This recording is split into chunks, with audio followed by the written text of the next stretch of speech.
Good afternoon, everybody. This morning, Secretary Napolitano announced new actions my administration will take to mend our nation's immigration policy, to make it more fair, more efficient, and more just, specifically for certain young people, sometimes called dreamers.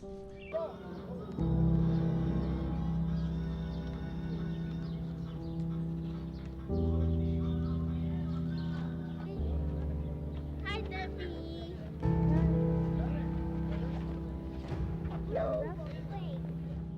These are young people who study in our schools, they play in our neighborhoods, they're friends with our kids, they pledge allegiance to our flag. They are Americans in their heart, in their minds, in every single way but one, on paper. With approximately 800,000 undocumented adolescents living in the United States today, stories similar to mine are not rare. I began to understand that I would have limited options in life and would not be able to take advantage of the same opportunities as my peers. I began to live in fear and frustration. I was ashamed to be labeled an undocumented immigrant from Mexico. In middle and high school, I began to reject traditional Mexican values. I traded traditional Mexican foods for hamburgers and fries. I tried to hide my accent when I spoke English. And I became embarrassed of my mother's colorful skirts and parents' broken English. And I hated my sun-kissed skin, all which quickly made me forget where I came from.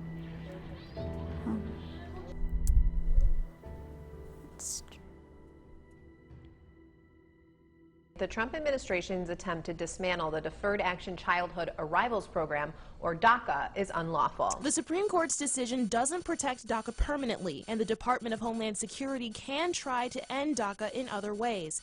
Pilar says supporters have to keep fighting to protect it. I would say listen to our stories, and for the people who are in support of DACA recipients receiving citizenship in the future, to continue advocating and educating others. President Trump, under the guidance of Stephen Miller, who is just a radical right-winger and basically a xenophobe, was using the worst ideas and putting them into policies and practices. We're going to build a wall. It's going to be built. I think they hurt a lot of people. They destroyed a lot of lives.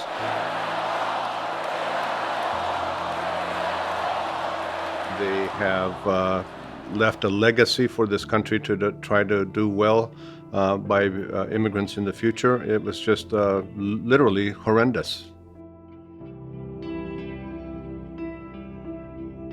The number of children arriving at the U.S.-Mexico border hit an all-time high last month. U.S. authorities apprehended nearly 19,000 minors in March. That is 5 times the number recorded last March, and it is well above the previous high of more than 11,000 in May 2019.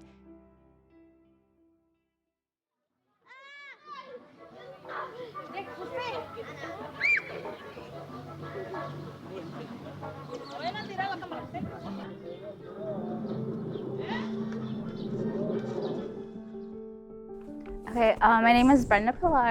I'm a junior here at Michigan State. Well, my ultimate goal is to become a school counselor.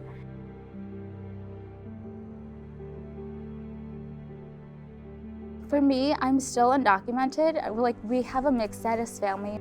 My mom is a citizen, my dad's a resident. One of my brothers is a citizen, the other one is a resident. My brother, he doesn't have anything. And then my sister, my other brother, and I, we all have DACA. Ok, mi nombre es Rosa María Ayala de Pilar y soy de México, del estado de Michoacán. También de México, del estado de Michoacán. José Jorge Pilar Sánchez. Bueno, yo me vine de 1988, me vine, 89, perdón. Vine de vacaciones, vine a visitar a un hermano y me quedé aquí por unos 5 o 6 meses. Trabajé en un campo verduras y iba y venía a México durante unos 4 o 5 años y después decidí mejor traer a mi familia para acá para un beneficio de ellos, de todos y mejores oportunidades aquí. In 1994, after simultaneously working 2 to 3 jobs for 9 years, sleeping less than 5 hours a night, and even riding his bike to and from work in the cold Michigan winters, he had successfully saved enough money to legally bring his wife, Rosa, and their 6 children under the age of 16 to Michigan so that they too could pursue the American dream. Pues yo salí de la Ciudad de México con 5 de mis hijos. A Brenda la traía de 2 meses de nacida. Y entonces traía a Brenda pequeña, ¿verdad? Y pues es difícil caminar por el desierto, por el sol. Y luego le dan a uno que cargue uno su galón de agua para tomar. Y el agua se calienta mucho, parece un caldo. Y entonces se sufre demasiado para cruzar a llegar a este país. Pero para mí el dinero no era la felicidad de mis niños, sino que yo quería que ellos crecieran al lado de él. Era lo que a mí me interesaba más, estar al lado de él que el dinero que él nos enviaba. So our community, the way we operate, so people are sometimes in fear, especially when you hear that there was a raid at a community and they took 80 people. I mean, that puts fear in not just that community, but across the state. Some of the kids don't know if their parents will come back and pick them up from childcare. Throughout life, I faced several obstacles in coming to understand who I am as an individual within American societal structures. Growing up in the US, I never had a difficult time learning English nor had a problem making friends due to my appearance. I knew I was an American, but I also was not aware of my legal status. Acculturative stress is that stress that arises from culture clash between the culture of origin that people bring to campus and the dominant culture of the institution or the organization in which they're located. It means that they don't have a sense of belonging. It means that they're sort of feeling awkward and out of place, and that impacts them in terms of their performance, in terms of whether they want to persist to continue and so on. There's a whole set of issues surrounding that. When I really started to feel the impacts, I was a freshman in high school. I know it's kind of extreme to compare it to Anne Frank, but that's how I felt. Like, my mom was so scared to even go to Meijer, to go get groceries, to go to church, because at that time she was still undocumented. The curtains were always closed. We couldn't go out unless we really had to. I was a mediocre student. A lot of people thought I would graduate as valedictorian just because I was always in school. I loved school. But there wasn't that motivation. This was prior to DACA. It was that sense of, well, it doesn't matter how good of a student I am or how dedicated I am to my studies if I can't get into college. In fact, senior year of high school, when my mom was sent to Mexico, she was gone December through May, and I was failing my classes. I was on the verge of not graduating high school. Pues nosotros, gracias a Dios, ya mi esposo es residente y yo también residente. Pero después, con el anhelo de poder ayudar a mis hijos para sacar adelante, yo traté de hacerme ciudadana y estudié para hacerme ciudadana, pero de nada me ha servido porque no he podido ayudarle a mi hija, que ella está en DACA, y a mi otro hijo, o sea, a mis otros hijos. Y allí sí es donde me siento mal, el no poder hacer nada.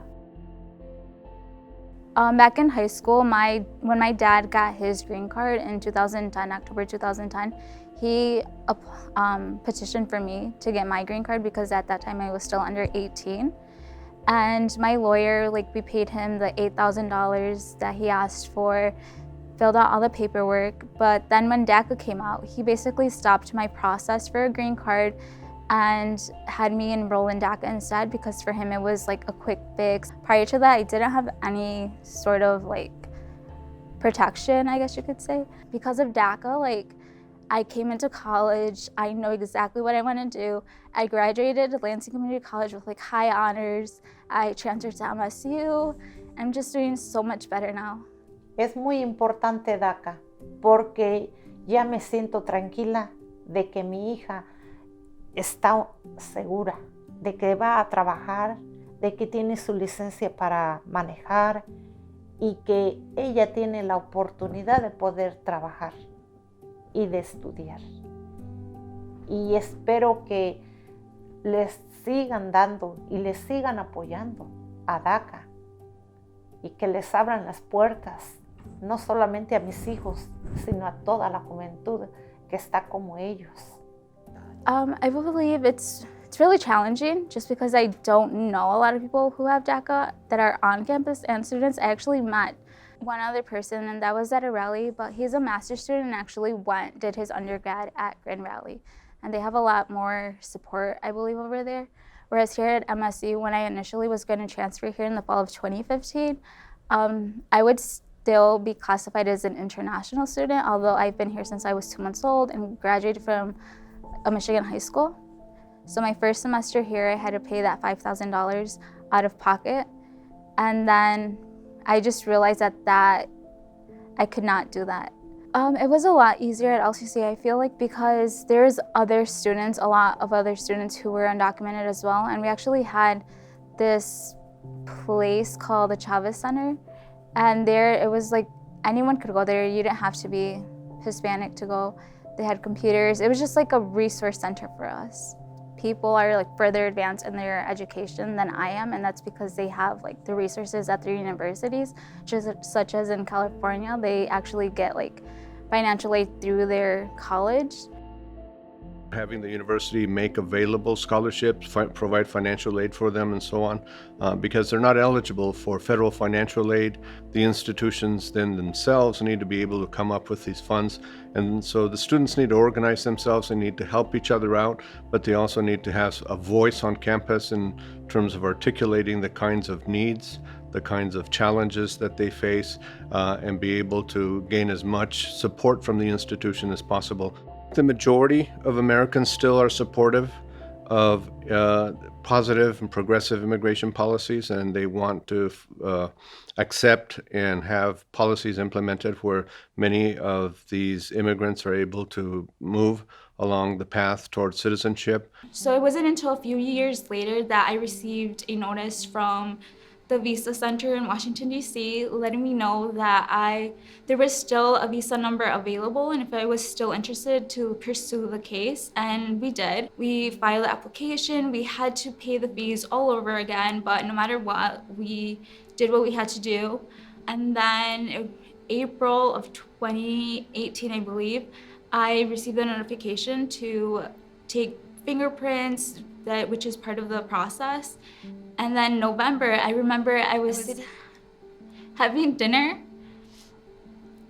and it was around like 5 or 6 p.m. It was late and my lawyer's assistant called me and she let me know that my case had been cleared and I was ready to move forward in the process, which was great news. Even though I knew I had to wait, there was still waiting to do. At least I knew we were moving in the right direction. Typically when that happens, it takes another year for someone to even be given an appointment down at the border. And then in January, only 2 months later, I received a notification that I had an appointment scheduled and I had to be there down in Mexico within a month. Some people, if their process is denied, they can stay there up to a year. And although that's unfortunate, something that we weren't prepared for, it just was realistically, like, that's what we were planning on doing.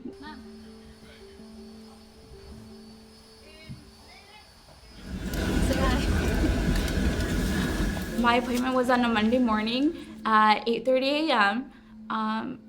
But my parents and I left our hotel at 5:30 a.m. just because there's hundreds of people there. And being in that appointment was very terrifying. because it was the one person who could say, no, you're not going back. I was very fortunate that the person who took my case, he was actually around the same age as I. We had the same birthday. He was young, we talked, it felt like a normal conversation. He asked me a few questions, where I grew up, where did I work, if I was in college, and he told me that I had passed because I was scared that it was a dream and he could take it back and say, no, like, I'm just kidding, you weren't approved. So I ran to my parents, but just being in there on my way out, I passed so many people of all ages, little kids, grandparents, and that made me very sad because I knew that not everyone was gonna get approved, and I saw that there's people next to me being denied.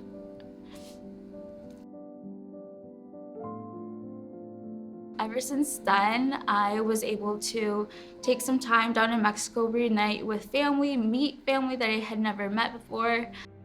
I was able to reunite with my grandma that I hadn't seen in over 17 years, I want to say. And she was older. She's actually still alive. She's 94. That was probably like the biggest moment I was looking forward to on the trip. Upon returning home, immediately I filled out FAFSA. When I applied for that, I remember I just cried afterwards because, as you guys know, FAFSA and like receiving financial aid, it really helps college students, especially like first generation. And just submitting that application was very surreal to me. I just couldn't believe it. And I really felt like my dreams would be coming true.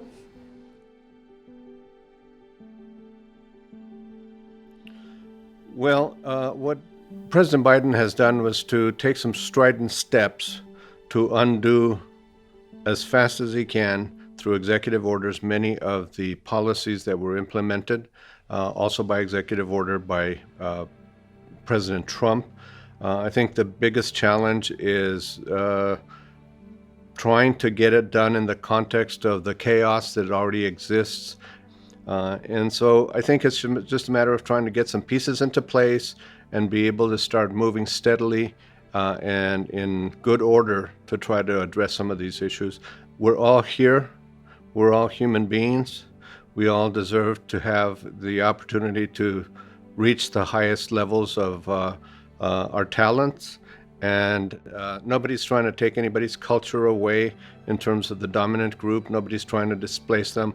It's just that we all need to be able to work together, have a common vision for the good of all, and be able to pursue it together. My advice to college students who are undocumented is to reach out for help if you need it. Don't be afraid to go up to someone, ask them what resources they can provide you with, because that's what I had to do. It's powerful to be able to share your story, and it allows people to know that there's good people, that all immigrants aren't bad as it's often portrayed in the media and in stereotypes. So I would tell them, don't give up, keep going, no matter how long it takes, just keep going to school, and if you feel like you don't belong, you do.